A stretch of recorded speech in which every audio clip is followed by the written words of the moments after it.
Laptop. यार ये मुझे लग रहा है एप्पल का मुझे वो लगाना होगा, सीपीयू जैसा कुछ बढ़िया। लैपटॉप से नहीं होने वाला है लॉन्ग रन में। सही बात है। आपका कौन सा सिस्टम है, कौन सा प्रोसेसर है? अ, मैंने लेनोवो का मेरा है i5।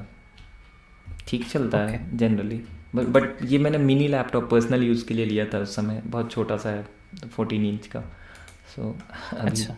उतना प्रोफेशनल यूज़ के लिए मैंने नहीं लिया था, मतलब अपने हिसाब से उस समय जो रिक्वायरमेंट था वो ले लिया था। अभी चेंज करना होगा इसको, आई थिंक। मेरा वर्क लैपटॉप भी i5 है। वो बहुत स्लो है। मेरा पर्सनल वाला i7 है, तो वो मेरे को अच्छा लग रहा है। ओके। और ये अच्छा। मतलब मेरा वाला पुराना भी है, लेकिन i7 है इसलिए अच्छा चलता है वो। हाँ सही बात है, अच्छा प्रोसेसर होना बहुत ज़रूरी है यार। हम लोग इतना बहुत, मैं भी मल्टीपल टास्क, बहुत सारे विंडोज़ खुले होते हैं और पूरे टाइम हाँ। क्लासेस में भी बहुत सारे ऐप्स विंडोज़, और ये कैमरा भी, मीटिंग्स में कैमरा एंड ऑल। तो ट्रू। ये अच्छा लैपटॉप होना ज़रूरी है। तो अभी तो इससे मैनेज हो रहा है, लेकिन मैं भी अपडेट कर लेंगे इसको बाद में। ठीक है। सही। ओके, सो चलो स्टार्ट करते हैं हम आज का। A1 कंप्लीट करने की तरफ देखते हैं। एक्सरसाइज नहीं ऐड किया था मैंने वो प्रोनोमिनल में। या अच्छा या जी। And we were to do questions today. हाँ क्वेश्चंस करेंगे, बट उसके पहले मैं थोड़ा सा प्रोनोमिनल्स पे थोड़ा सा देखना चाह रहा हूँ कि थोड़ा कुछ अगर समझ नहीं आ रहा है या कुछ ग्रे एरिया रह रहा है तो उसको क्लियर कर लेते हैं। बट क्वेश्चंस हम करेंगे बिल्कुल। और क्वेश्चंस मैंने पहले ही आपको थोड़ा आइडिया दे दिया है, तो हाँ। अभी थोड़ा कंटेक्स्ट एक्चुअली होगा। हम्म। मेरे को मतलब पूरा समझ नहीं आया, इसलिए I am more intrigued into that.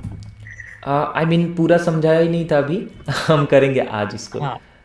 Specially, क्योंकि कल तो मैंने कुछ और टॉपिक था वो बीच में आ गया था, इसलिए मुझे थोड़ा सा हाँ। उसको बताना पड़ा। But will do that today, how to ask questions. So पहला मेथड है इंटोनेशन, उस पर बात करें थोड़ा।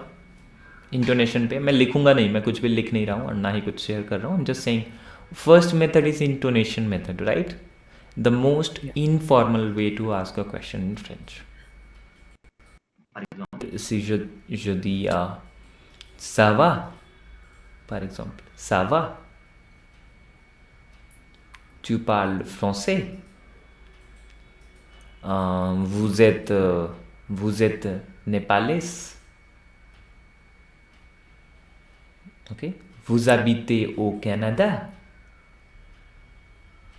Donc, in these examples, tu vois, ma son, mon son à la fin, elle va au haute, right? At height. So it raises at the bottom, at the end of the sentence. So it goes up, and then that is what we call intonation. Intonation मतलब टोनेशन, मतलब क्या होता है टोनेशन? Tone rise कर जाना। Tone करना, किसी चीज़ को टोन बेस्ड कर देना, राइट? नॉर्मल नहीं रख के टोनेशन या करना, या तो इंटोनेशन करना, एक तरह से टोन अप या टोन डाउन। बट यहाँ पे इंटोनेशन में बेसिकली टोन अप होता है। So we tend to raise our voice at the end of the question, at the end of the sentence. And basically while speaking, if you don't do the intonation, it won't sound like a question, it would more sound like an affirmative. Look at this example, hear this example. Tu parles français. What do you think, a question or affirmation? Tu parles français.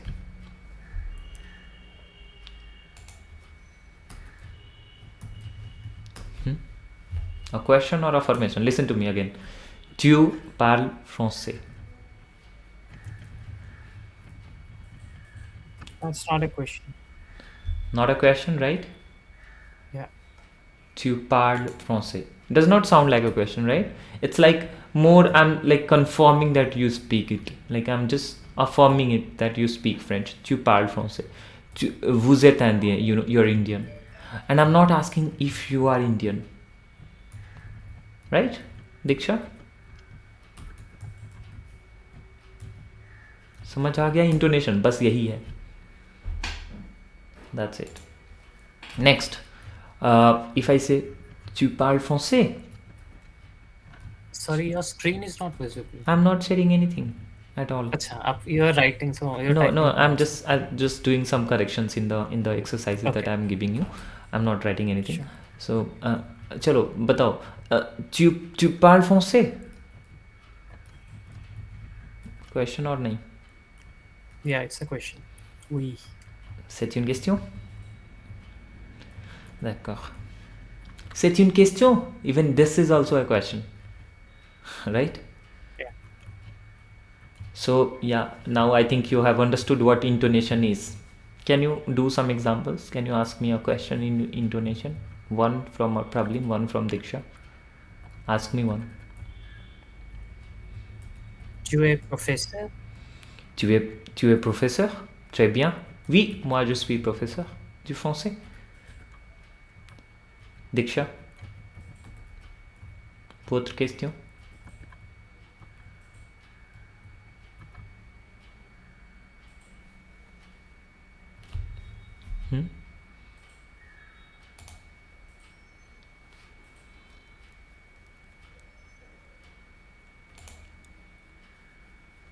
Diksha, you are here?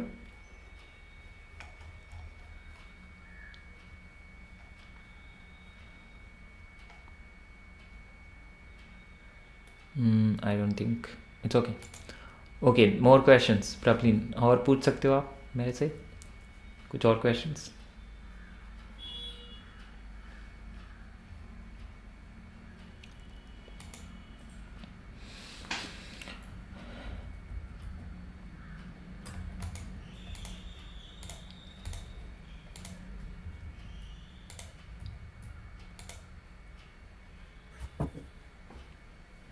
Vous parlez anglais? Très bien. Vous parlez anglais? Vous parlez anglais? यहाँ पे थोड़ा सा raise करना है voice right में, ठीक है? अच्छा, vous parlez anglais? अच्छा, I'm going to ask you some questions, or maybe if it's not a question you can say no, it's not a question, okay? So I'm just going to do some for you. Okay, par exemple, vous habitez à Montréal? Just reply me. No, j'habite à Toronto. Ok, très bien. Et vous aussi parlez français?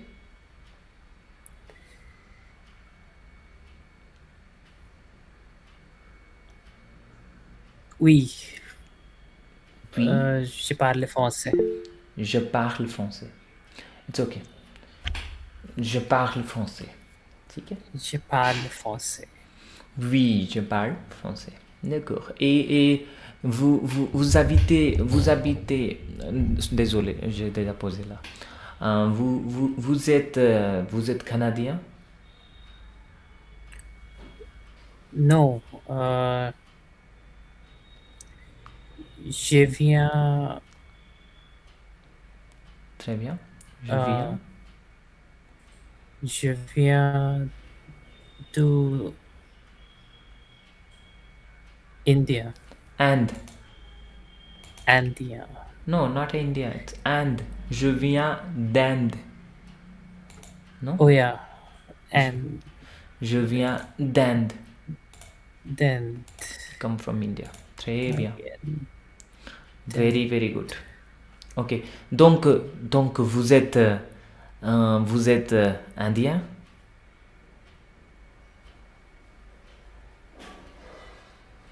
Vous êtes indien? Sorry, I didn't get that.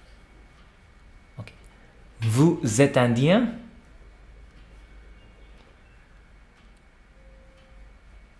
Vous êtes indien? Oui. Exact. Oui. Ok, d'accord. Vous avez compris la question? Est-ce que vous avez compris Yes. la question? Yeah. Oui.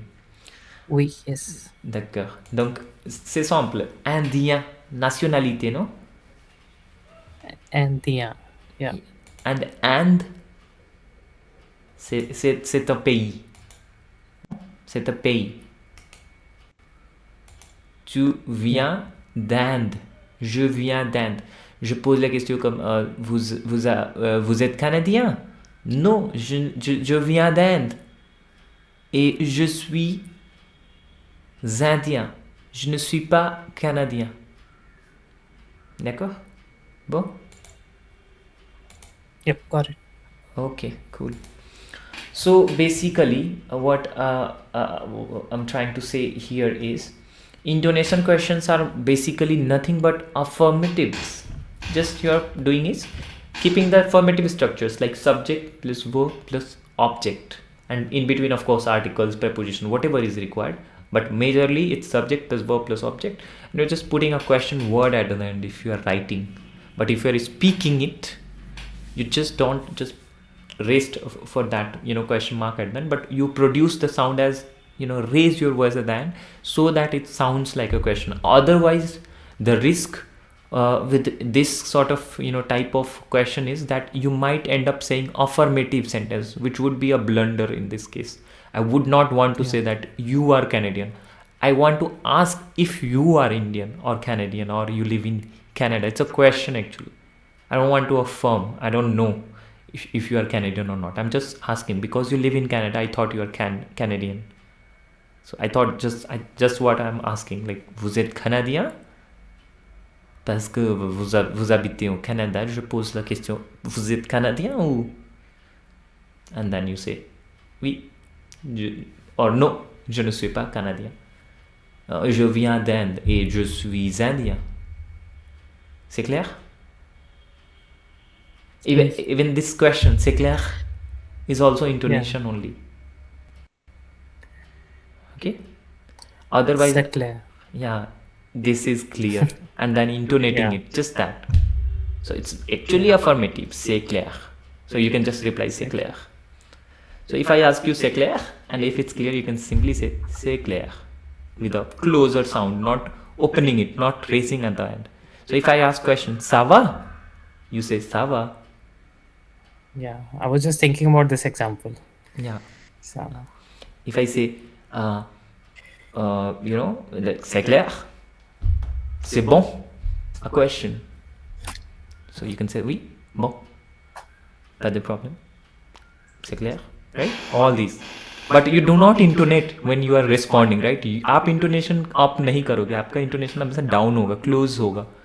So whenever it's a question, it remains open, and whenever it's a answer, it goes down. It's the tonation goes down. It does not intonate. It lows in the phonetically goes down. So it's like c'est clair, but question goes like c'est clair, comprend, or compris, understood, compris, a question. No question word. It's just a verb. Compris, a question. You understand that? It's all example. These are all example of intonation. Would you like to pose more questions? Probably. Go ahead.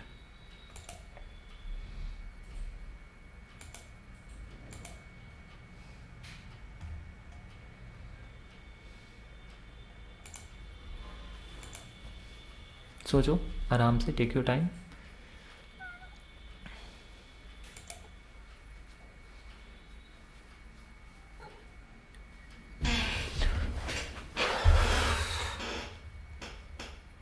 Tu habites Patna? Tu habites à Patna. À Tu Patna. habites à Patna. Yeah. Right? Because it's city और उसके पहले हमें एक छोटा सा preposition रखना पड़ता है, right? habiter के साथ. Yes. Tu habites, vous habitez ou tu habites à Patna? Non, je n'habite pas à Patna. Moi, j'habite à Motiari. Clair? Okay, more questions? Yeah.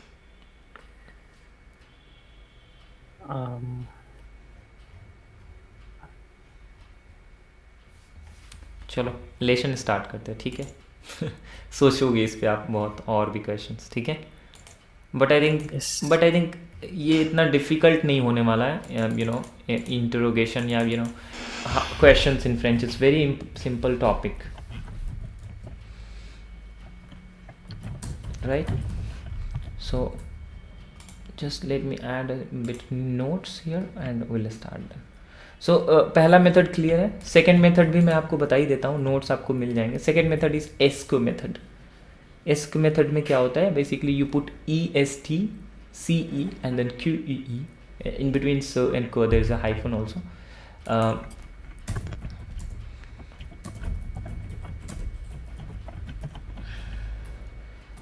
So you basically put esk before affirmative, just like intonation में कैसे पूछ रहे थे, जैसे vous habitez, tu habites à Patna, you can say est-ce que tu habites à Patna. Now you don't have to raise actually your voice at the end here in this case. You can simply pose this question in normal voice, like est-ce que tu habites à Patna, est-ce que tu habites à Patna. What does SQ actually means? Esk, you must be saying. Tu to you already know. Tu means you. Esk. Esk is, it means, literal meaning is different than contextual meaning. So if you want to talk about both, I will tell esk literally means, I'll show you that here in this case also. Just a sec. Esk. I mean, questions can anyway be between like what, why, how. Is it of that sort? No, exactly. Esk is not all, but esk is more to the, you know, to the closed one. Like, you know, I'll tell you what it is mean. What it means is, you know, ESK, EST form देखो, रुको मैं screen share करता हूँ।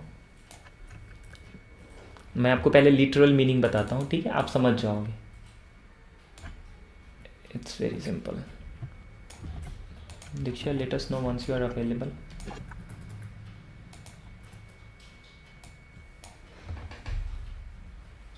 If you hear me. Okay, so हम start कर रहे हैं।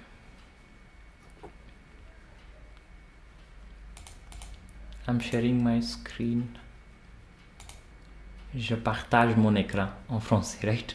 I say je partage. Partager is a verb, means to share. So je partage mon écran, my screen, mon écran. मोमा में आपने पढ़ा था, écran is noun. So je partage mon écran avec vous. Second method, ask method. Ask का मतलब क्या है, सो ए, मतलब से का मतलब क्या होता है, लिटरली मैं इसको इन्वर्टेड किया गया है, बट ओरिजिनल फॉर्म ये है से को, ठीक है। मतलब स का मतलब होता है दिस, एंड ए का मतलब होता है इज, एंड क का मतलब होता है दैट, दिस इज दैट। यह है लिटरल मीनिंग। बट एक्चुअली जब इसको इन्वर्ट कर देते हो, ए स को, इसका मतलब हो जाता है is this and that, finally means like do does, simply do does, DOUS, ठीक है। So there's no term for do does actually, but it can mean inside do does. Like for example, est-ce que tu te réveilles tôt? Do you wake up early? Do you wake up early? French में do does के लिए कुछ खास term है नहीं existent, तो आप समझो ना, is this that becomes do, like is a question, interrogation ही तो है, is this that, is it like that, something like that. So it's a question, is it like that you wake up early in the morning? So finally question becomes like, do you wake up early in the morning? You understand that? Yeah. Okay, and it's a neutral form and it's very widely used actually. Probably the most famous method to ask a question is ask. Why? Because it's easy and the same time can be used in formal scenarios also. So it's standard form. This is most formal form and this is most informal form. So most formal and informal दोनों कम use होता है. बीच वाला जो कि S का form है वो सबसे ज़्यादा पॉपुलर है. सो आप पहला मेथड देख लो एक बार. Intonation rising voice. Just raise your voice at the end of the sentence. Informal and very common in spoken form. Spoken French में ये फेमस है, राइटिंग में नहीं है. So tu te réveilles tôt, do you wake up. Statement मतलब simple affirmative plus a question mark, that's it. Tu te réveilles tôt, vous êtes indien, vous habitez au Canada, and then question. Vous habitez à Patna, and then question. I hope it's clear and simple. Now second method also is very simple. Est-ce and then affirmative, just like that. The same sentence, if you just put a ce que before it, that's it. A ce que before it, a ce que before it, a ce que before it. I hope it is clear. It's intonation and esc. Structure you can see esc plus subject plus verb plus question mark. समझ आ रहा है यहाँ तक? Yeah. Okay, cool. Inversion method. Okay, the most procedural one, the most formal one, the most, it's basically reserved for writing, but also in speaking too. Like it can be used in anywhere, but it's way too complex to speak. I mean, but we use it in speaking also, not just in writing. So it's always there, as in like written French, also in spoken French. But most popular in spoken French is intonation, which is informal, street language. Esca is the most best way to save yourself. Easy and formal and standard. So if you use it, you like procedure becomes easy to ask question and also remains formal. So it even context wise, it's not disjuncted, it's not out of the context, it's always fine and standard. So it saves you. And here inversion method, it's very simple. Again, you put verb first, then add a hyphen, and then add a subject, and then complementary terms if there is any, and then question word. For example, vous habitez au Canada was a question, then I will say habitez-vous, and then shall I add with hyphen, right? We discussed it, just said it to you. Add it with a hyphen. Habitez-vous au Canada? Habitez-vous au Canada? Parlez-vous français?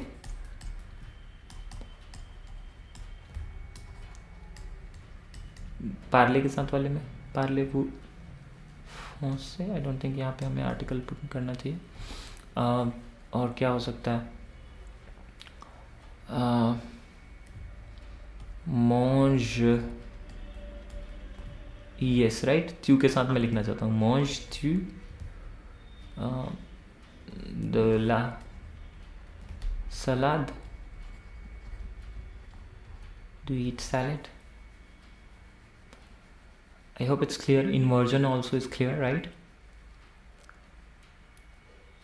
If you would like to go and decipher the original sentence, the original sentence would be like this: Vous habitez au Canada. Sorry, affirmative original sentence. But if I just put a question word, it becomes intonation. No. इसी में vous habitez au I was Canada? about to say. So it can be used with the intonation as well. Intonation. It is Any question. You can just देखो, ये हो गया affirmative. vous habitez au Canada. इसको तीनों में मैं लिख देता हूँ आपके लिए. देखो, vous habitez. आपको एक्सरसाइज करना चाहिए, मुझे तो आता ही है ये सब. ये हो गया पहला क्वेश्चन. दूसरा बताओ इसमें क्या करूँ अब? Second method. Est-ce que tu vous habitez vous habitez au Canada? and then question word and of course, है ना? Third method. Yeah. सॉरी, हाँ. habitez-vous क्या था क्वेश्चन? O Canada. बट एक बात ध्यान देना कि ये तीनों questions, all these types what we are learning right now is closed type. Close type का मतलब answer can be only yes and no. We would know, right? Okay. Even answer is also closed. Close the answer, right? Just yes or no. Yeah. So it's not open type, and we'll do open type later.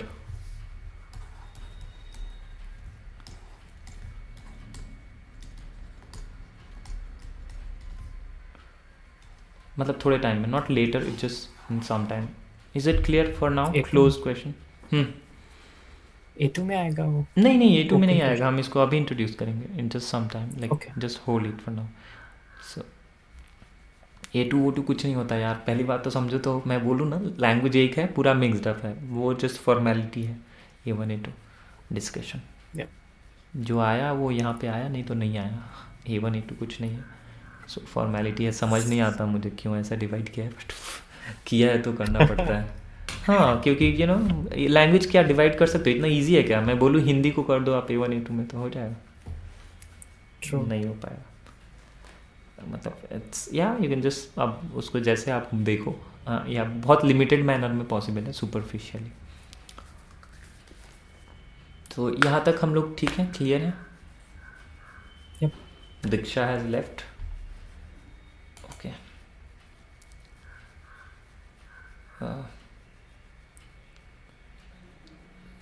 She needs help. Okay ठीक है जी, कोई बात नहीं. हमारा ये चीज़ clear हो गया.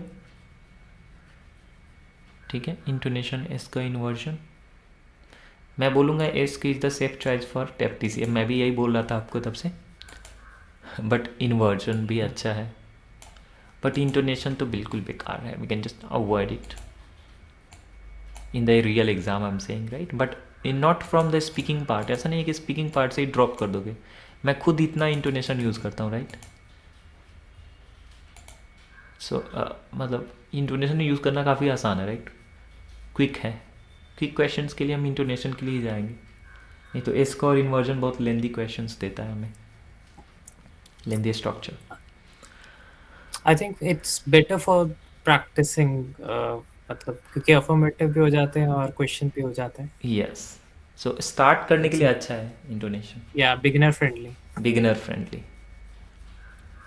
आसानी से क्वेश्चन पूछ सकते हो, स्टक नहीं होगे कभी भी उसमें. Yeah. बस आप जो भी बोलना चाहते हो वो बोलो, और just sound like a question, and then that's it. So या ये भी हो गया. कुछ क्वेश्चंस ऐड कर देता हूँ.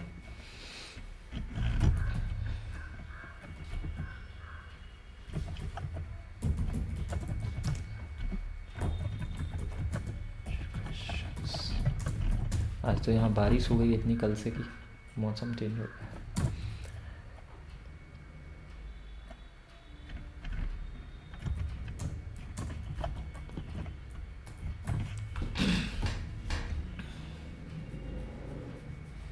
सो यहाँ तक ठीक है. Questions done. आपको एक्सरसाइज दे रहा हूँ, आप वो करोगे, ठीक है. प्रोनोमिनल के लिए मैंने ऐड कर दिया है, आप देख सकते हो यहाँ पे, रिफ्लेक्सिव के लिए, ठीक है. तो इसको कर लो. उसके बाद आई थिंक आंसर भी दे रखा है, अगर आप चाहो तो यहाँ पे बाद में देखना आंसर्स. सो पहले एक्सरसाइज करते हैं हम इसका, क्वेश्चंस का, ठीक है. पता है प्रॉब्लम एक चीज़ आपको बता देता हूँ.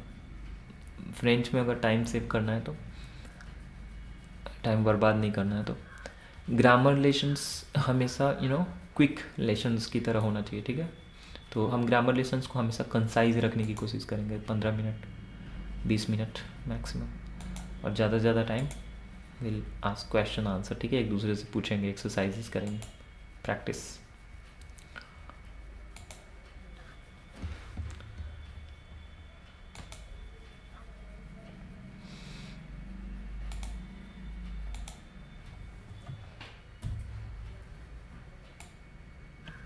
चलो ये रहा आपके लिए कुछ questions.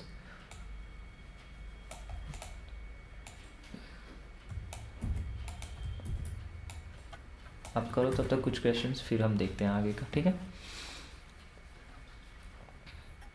Sure.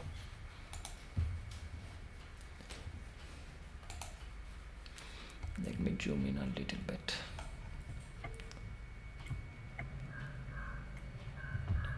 I hope it's visible, right?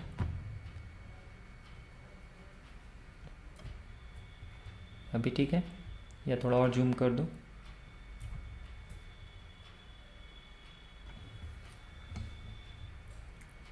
Yeah, all fine.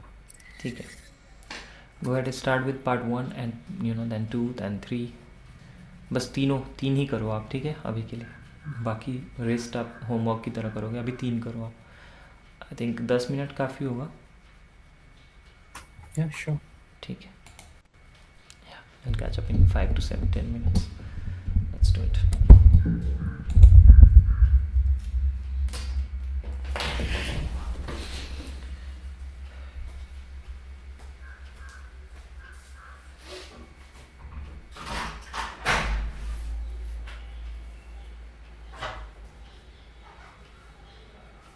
सारा फोन वाला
tu parles français, vous regardez la télé, elle se lève tôt, nous mangeons à midi.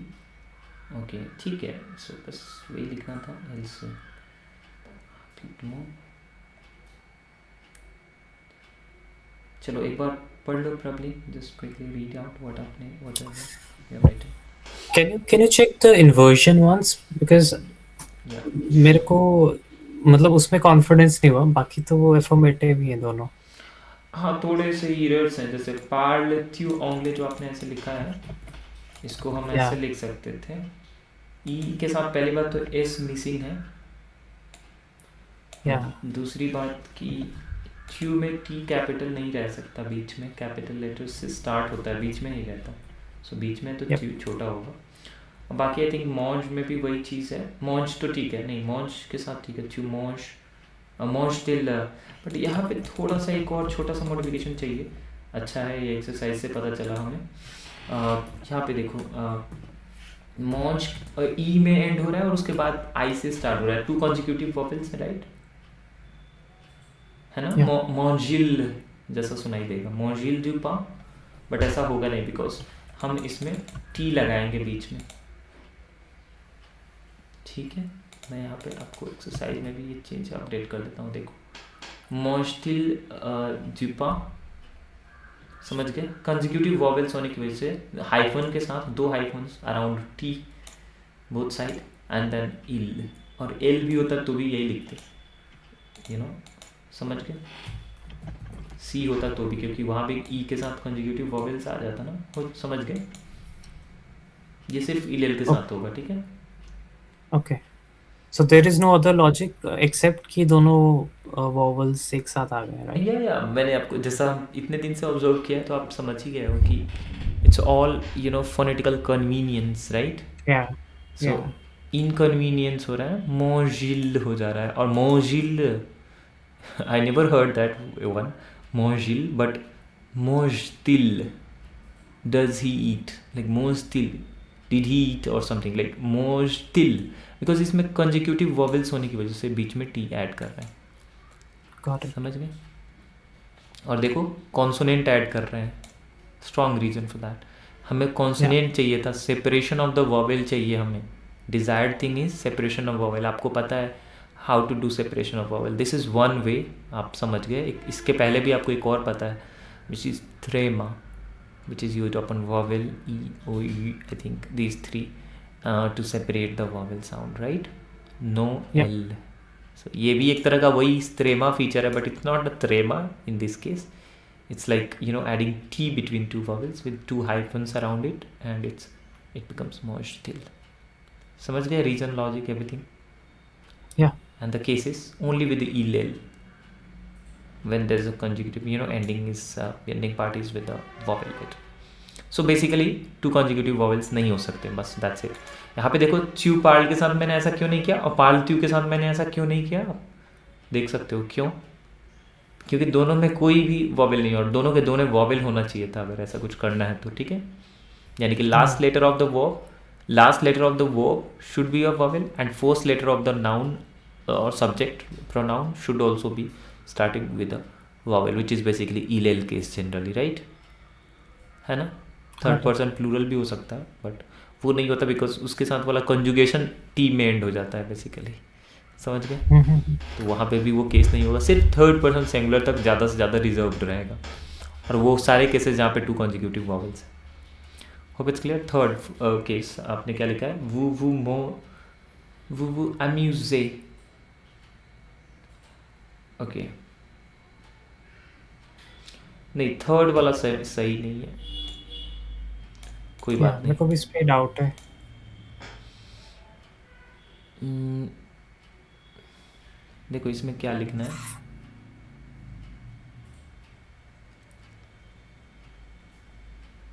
ये देखो रिफ्लेक्सिव प्रोनाउन है ना, सम्यूजिव वर्ब है, राइट.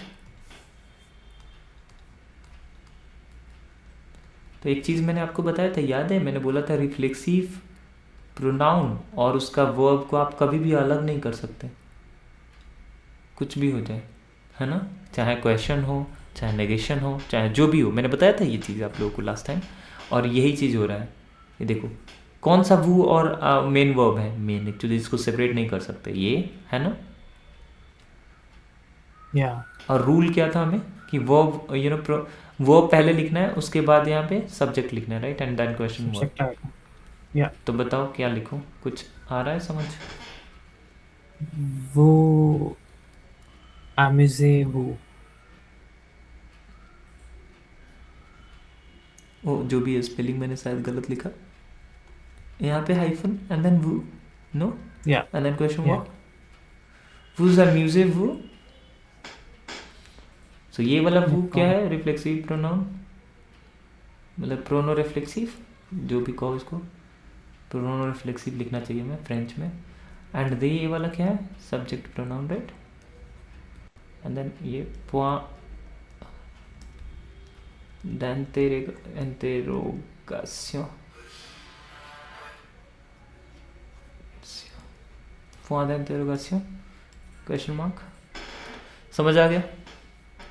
या ठीक है, नेक्स्ट देखो एक्सरसाइज करने से कितना जल्दी क्लियर हुआ। मैं 1 घंटे एक्सप्लेन करता। चलो सही बात है। 14th एल्स, ये भी प्रोनोमिनल है, ओके। एल्स रिपोज, अभी ये भी प्रोनोमिनल है दोस्त। हाँ, ये भी वही हो जाएगा एग्जैक्टली। बताओ क्या होगा ये? से रिपोजेल।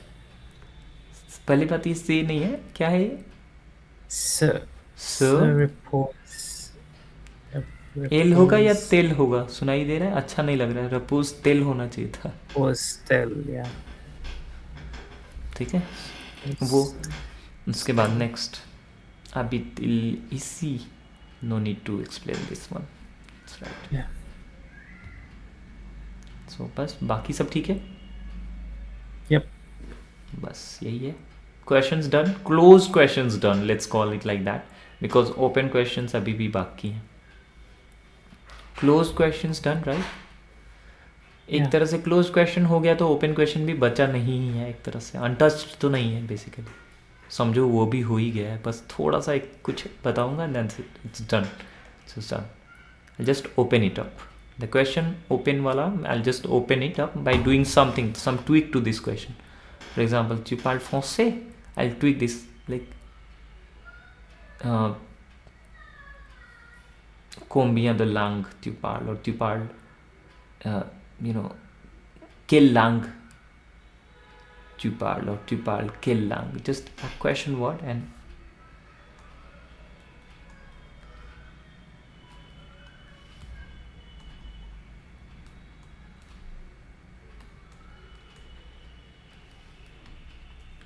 और ऐसे भी लिख सकते हैं tu parles quelle langue, you speak which languages, यहाँ पे ऐसा होगा quelle langue, ओके। ये से यहाँ पे छूट रहा है, ठीक है। So tu parles quelle langue, समझ गए। सो इसको हम, ये हो गया अब ओपन क्वेश्चन। नाउ आई से je parle anglais et français, समझ गए। c'est bon, clair। now this is not we ou no, this is not possible, only open answer is possible in these cases, this is called open questions, les questions ouvertes।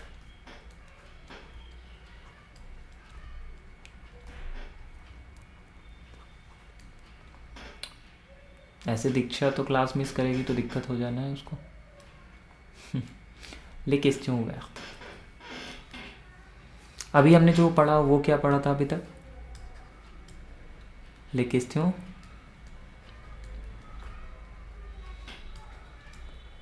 fermées,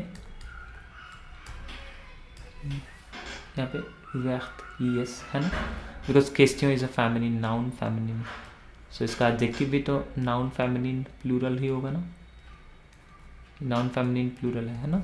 ये सब समझ आता है ना? या ये सब तो हम बहुत इसके एक्सपर्ट हो चुके हैं। और ये एडजेक्टिव है, राइट, ये भी दिख रहा है, इसकी वजह से ये भी नाउन फेमिनिन प्लूरल के हिसाब से रहेगा, which is basically plural adjective, plural form of adjective और फेमिनिन फॉर्म ऑफ एडजेक्टिव है ना। ई एस दिख रहा है आपको। सो les questions fermées, les questions ouvertes, right? Deux types de questions, two types of questions, deux types de questions en français. La première, c'est la question ouverte. La première, c'est la question fermée. La deuxième, c'est la question ouverte. La question fermée, il y a trois types entre les questions formées. La première, intonation. La deuxième, est-ce que. La troisième, inversion. La même pour les questions ouvertes. L'intonation, est-ce que, basically, qu'est-ce que, and then, la troisième, inversion.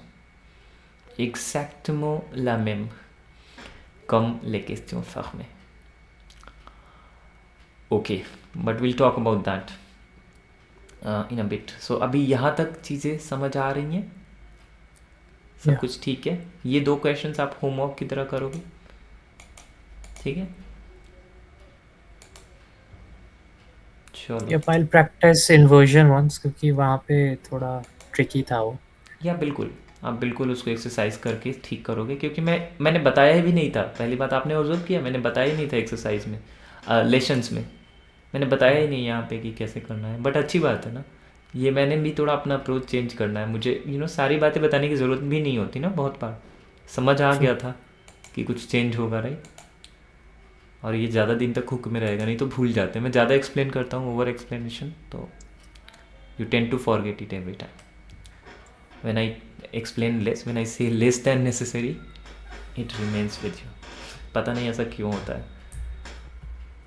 I think वो error खुद पता चलता है तो हाँ, intriguing correction होता है खुद आपको. होती है. हाँ, वो हुक बन जाता है. मैं अगर बताऊँ ना तो 10 बार भूलते हैं लोग, बट नहीं बताऊँ और खुद से उन्हें पता चल जाए ना, तो फिर आके मुझे बताते हैं और वो कभी नहीं भूलते. True. So, I mean, this might be some psychological thing, but I will apply, I will use that if it's working like that. Okay, pronominal verb का केस जो हमने देखा था, अब इसमें भरना है उन्हें, ठीक है? So for example, je and what term I shall add here, if I say, Je me lave. and for tu,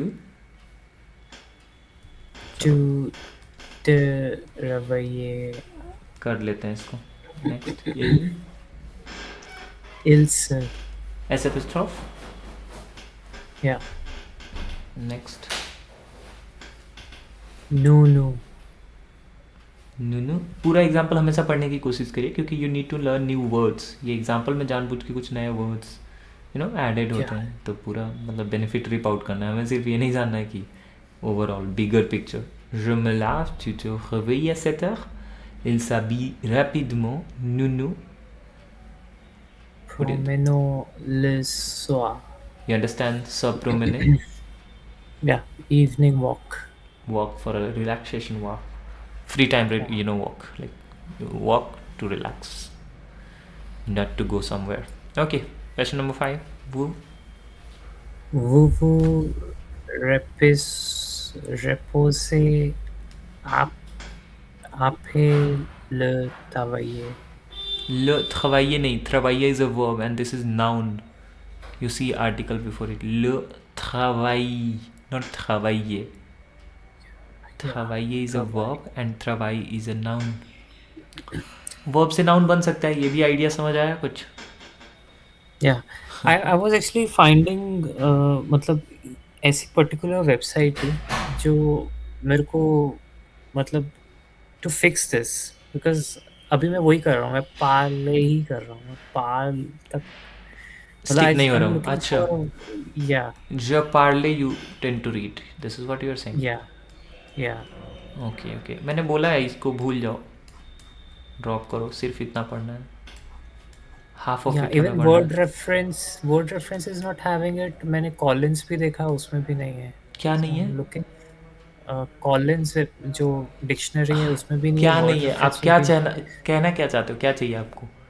मेरे को कोई वर्ड जो प्रोनाउंस कैसे करते हैं, that अच्छा, has to for be example पार्ल. hard. Yeah. Okay, for example पार्ल. ओके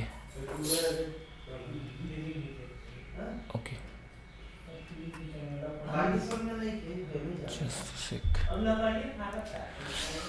ओके देखो, इसके लिए मैं बोल सकता हूँ you can use word reference में नहीं है। नहीं, वर्ड रेफरेंस एंड कॉलिन्स दोनों में नहीं है। और सबसे पहली बात तो हाँ अच्छी बात है चेक करना, बट मैं बोलता हूँ कि मेथड हमें पता होना उससे भी ज़्यादा ज़रूरी है। बट ठीक है, मैं बता देता हूँ कैसे करना है मैनेज इसको, ठीक है। Yeah, for me writing is fine, मतलब I can still हाँ हाँ apply the logic, but हाँ, वो pronunciation कोई correction चाहिए मेरे को मैं एक बार। बिल्कुल समझ गया, बिल्कुल आई कम्प्लीटली अंडरस्टैंड। और ये चीज़ सबका अपना स्ट्रेंथ और पुराने बैकग्राउंड पे भी डिपेंड करता है कि आपका क्या स्ट्रेंथ रहता है किसी भी चीज़ में, तो उस True, पर भी डिपेंड करता है। So true. To do pronounce it we probably Parler. Can use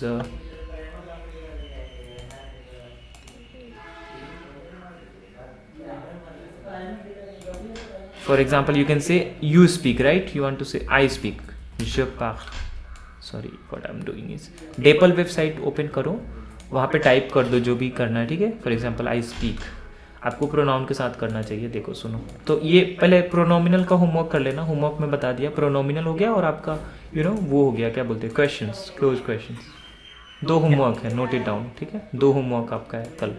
next thing, आप क्या बात कर रहे थे हम, हाँ, how to pronounce this, right. So dapl.com, DEEPL.com, यहाँ पे आओ, इंग्लिश फ्रेंच करो, आई स्पीक लिखो। आपको ये समझना है कि how to pronounce this term, right. Yeah. So rather than doing that, यहाँ पे इंग्लिश लिखो, बिकॉज, या फिर आप फ्रेंच भी आई थिंक लिख सकते हो यहाँ पे। I speak. या it's pronouncing it I speak, but does it do for French, I don't know. Okay no, ऐसा क्यों है यार। अच्छा, फ्रेंच के लिए स्पीकिंग मीटर नहीं है, okay. I think Google Translate कर देगा ये। गूगल ट्रांसलेट कर देगा, हाँ, Let ये me काम कर check. देगा।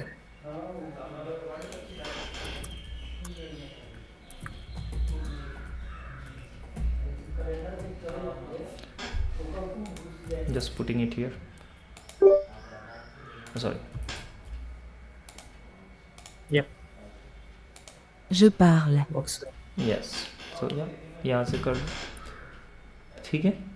आपको आपको प्रोनाउंसिएशन रिलेटेड प्रॉब्लम हो रहा है, राइट। Yeah. सो आप मेरी बात एक और मानो, ये तो चलो ठीक है, ये हो गया आपका लास्ट माइल की, यही है, आपके पास ऑप्शन नहीं है, जाके सर्च करना पड़ेगा। Je बट उसके parle. पहले what we can do is, ये देखो जे प्लस ई। पहले एक बात रूल नोट कर लो आप बड़े बड़े अक्षरों में, कि ई साइलेंट होता है लास्ट में, ये तो पता है हमें। Yeah.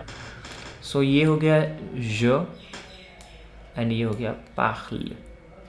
ई को भूल ही जाओ, क्योंकि बाकी कॉन्सोनेंट जैसे आप भूल जाते हो, बाकी कॉन्सोनेंट भी तो नहीं पढ़ते आप, जनरल कॉन्सोनेंट सारे, वैसे ही True. ई भी एक तरह का कंसीडर करो कि just out of those consonant, उन्हीं के जैसा है, भले ही ये वोवेल है, we don't read it. So je parle, आप डोंट वरी अबाउट इट, बहुत आसान है, आप टेंशन मत लो, मैं करा दूंगा, ठीक है, बिल्कुल, जस्ट बी रिलैक्स्ड इसके बारे में। थोड़ा सा मैं बस यही कहूँगा कि आप कुछ सुनने के बजाय सुन भी सकते हैं, ऑफकोर्स सुनना अच्छी बात है, बट आप मुझे सुनते हो इतने टाइम हम रिपीट करते हैं, तो यहाँ पे भी बहुत पोर्शन हो सकता है। je parle, not parler, right. Mhm. je passe, not je passe. So je passe, passe is the verb. So je passe, je mange नहीं, je mange, ठीक है। Even though je mange exists in some other form, it means I used to eat, je mange, समझ गए। तो उस समय क्या करोगे आप, ये देखो मैं लिखता हूँ, आप क्या पढ़ रहे हो, je mange, right. je parle, ये होता है je parle, look at this structure, AIS, je parle, I used to talk, I was talking, समझ आया। सो अगर जो के साथ इन्फिनेटिव जैसा साउंड करोगे तो वो हो जाएगा इम्परफेक्ट टेंस, उसको बोलते हैं पास्ट कॉन्टिन्यूअस टेंस, फ्रेंच में, ओके, बट एंडिंग ER नहीं है. Je mange, AIS. अब ये देखो, did I write something else? Okay, हाँ, sorry. Je mange, I was eating, past continuous. कुछ समझ आ रहा है? So got it. जैसे ही हम इन्फिनिटिव पढ़ेंगे आपको तो क्लियर होना ही पड़ेगा, क्योंकि यहाँ पे जाके ये डिवाइडेड हो जाएगा दो part. Je mange, je mange. समझ आया? Got it. देखो मैं आपको साउंड सुनाता हूँ पार्ले वर्ब का. चलो सब छोड़ो, सब बातें भूलो, एक बात करते हैं. पहला इन्फिनिटिव साउंड क्या है? पाखले, राइट? या, पाखले मीन्स टू टॉक. ओके, अभी इसी को मैं प्रेजेंट में बोलता हूँ, ठीक है? प्रेजेंट में, not in infinitive, present tense. Je parle. You understand that? Je parle. Okay, listen to me. Je veux parler. Do you understand this? Je veux Yeah. parler. Je veux manger. You understand this also? yep, got it. Okay. Now, j'ai parlé.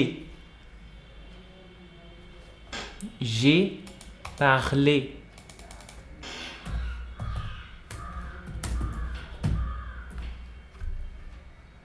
ई पर accent एग्यू रहेगा, मैं लिख नहीं पाऊंगा. I think typing नहीं कर पाता हूँ उसमें गूगल पे, but it's E with accent एग्यू. मैं कॉपी पेस्ट कर सकता हूँ. ये पार्ले, नहीं तो आप पूछोगे सर ये पार्ले आप कैसे खुद से पढ़ रहे हो. Now you understand why I am reading पार्ले. ई पे एक्सेंट एग्यू and it's a past participle of. Past participle होता है V3 फॉर्म जिसको बोलते हैं इंग्लिश में. देखो avoir, प्रेजेंट टेंस का avoir plus past participle add कर दिया, ये हो गया हमारा पास्ट से कंपोजे simple past tense. I spoke. So je parle, je veux parler and j'ai parlé. And not just that, अभी देखो, je parle, je veux parler, j'ai parlé and je parlais.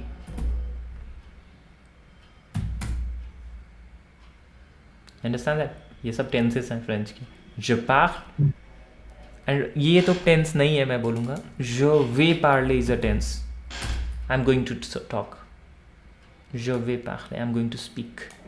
It's a future pros, near future, about to happen. Okay, je vais, I'm going, aller in present and then infinitive.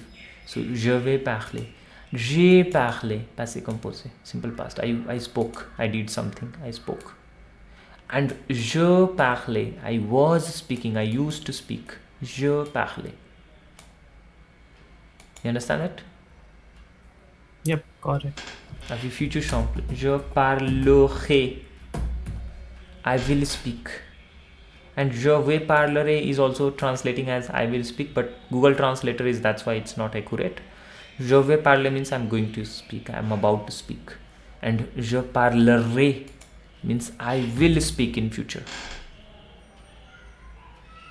So now you have to segregate. Je parle, je vais parler, j'ai parlé, je parlais, and then je parlerai. I hope I'm not confusing you. Yeah, मतलब I actually got to understand कि the present tense is more important. If I fix this, the future Everything is will, done. Yes. Yeah, so You're absolutely correct on that. वो distinction अपने आप हो जाएगा. अपने past आप and हो future. जाएगा, बिल्कुल. प्रेजेंट टेंस को अगर मैं बोलूँ, मेरे हिसाब से, मेरा जितना अंडरस्टैंडिंग है, मैं 10 सालों से फ्रेंच पढ़ रहा हूँ और पढ़ा रहा हूँ.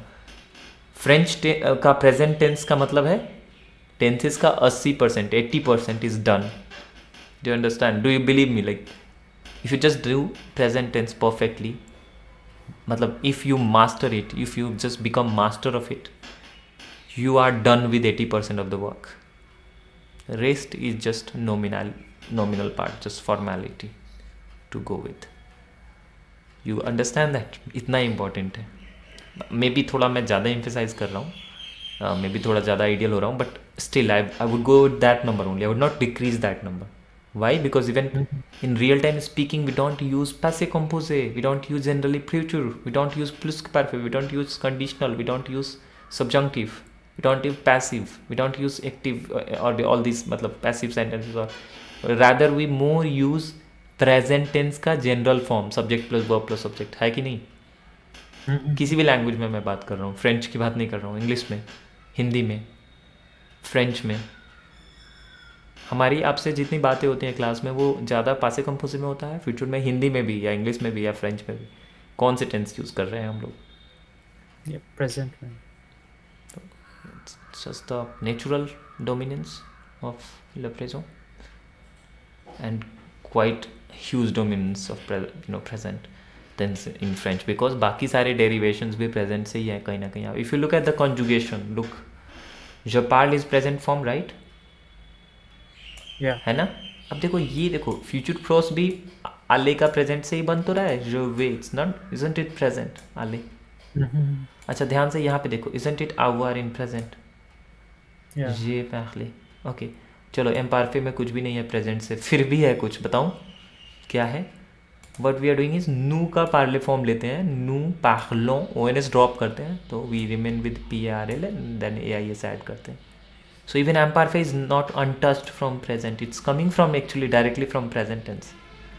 अच्छा ठीक, ओके ठीक है. Look at this form, future form. It's coming directly from infinitive actually, not from present, but yeah, still from infinitive. P-A-R-L-E-E-R, पूरा infinitive ही घुस गया इसमें, उसके बाद endings.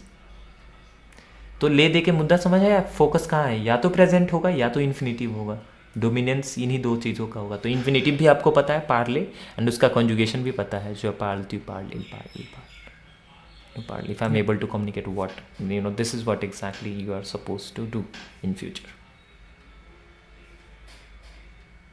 And be relaxed, be calm, बिल्कुल सब वो कुछ टेंशन लेने की ज़रूरत नहीं है. जो आपको अभी इतने दिनों में बहुत आसानी से ये सब पता चल रहा है, लोगों को बहुत टाइम लगेगा समझने में कि ये सब क्या हो रहा है.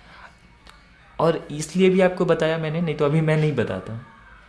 स्टूडेंट पे भी डिपेंड करता है कि वो कैसे, आप इस बारे में पूछ रहे हो इसलिए मुझे बताना पड़ा अभी, तो शायद मैं अभी इसको थोड़ा डिले करता इंट्रोड्यूस करने के लिए. बट नहीं, अभी थोड़ा इंसाइट मिल रहा है अराउंड इट कैसे. तो बहुत आसान होने वाला है आगे, अगर आपने सिर्फ प्रेजेंट टेंस को ध्यान में रख लिया तो. मतलब this is my only take away कि प्रेजेंट को कोर पे रखना होगा. प्रोनाउंसिएशन पे फोकस कर रहा हूँ अभी फिलहाल, मतलब क्योंकि राइटिंग तो anyway I got to see कि I get to have the logic क्यों मैं कर रहा हूँ, ऐसे कर रहा हूँ. Pronunciation is something I work upon. That's the core. मैंने बोला है ना, फ्रेंच मतलब all about this sound of it.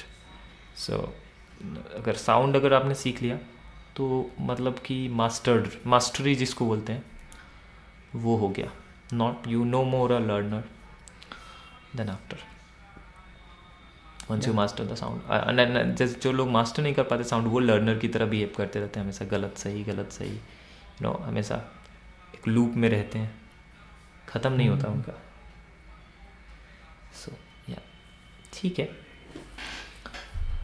सो आज के लिए इतना ही काफ़ी रखते हैं, यहाँ पे हम क्लोज करेंगे आज. और नेक्स्ट क्लास में I want you to do the complete exercises of pronominal verb and also of close questions के बाकी remaining 4 and 5 part. Sure. And upload them in the Google Classroom. Do upload the homework every time, okay? जब भी दो, ठीक है, मुझे पता ही नहीं चलेगा तो ठीक है. सो बाकी नेक्स्ट क्लास में हम A1 के जो भी रिमेनिंग टॉपिक हैं उन्हें रैप अप करते हैं, क्लोज करते हैं. सो A1 ख़त्म करते हैं जल्दी हम. ठीक है, चलो कल मिलते हैं हम आपसे. Alright, sure. Thank you. वाह, बाय. Yep, bye-bye.